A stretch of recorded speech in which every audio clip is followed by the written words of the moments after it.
Welcome. Today, you'll learn the easiest way to share Google Drive files for viewing only, no editing, no accidental changes, just safe, secure sharing. Whether you're sending a document, a photo, or a video, these steps will help you control exactly who can see your files. Let's get started. First, open the Google Drive app on your device. Browse to the file you want to share. Once you found it, look for the three dots next to the file. This is the menu for more options. Tap those three dots to open the menu. Now, tap on the Share option. This is where you'll decide who gets access. In the field that appears, enter the email address of the person you want to share your file with. You can add more than one email if you want to share with multiple people at once. Before you send the invitation, it's important to set the right permissions.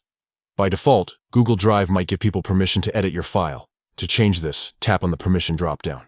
You'll see options like Editor, Commenter, and Viewer. Select Viewer.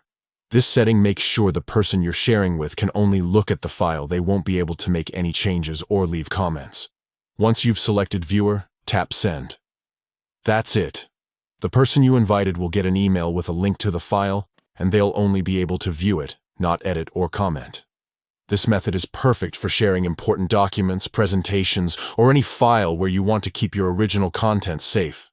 You stay in control, and your recipients get exactly what they need. No more, no less. If you ever need to change permissions or stop sharing, just repeat these steps and adjust the settings as needed. Sharing files on Google Drive is that simple and secure. Thanks for watching. Now you know how to share Google Drive files for viewing only, keeping your content protected and your sharing stress-free.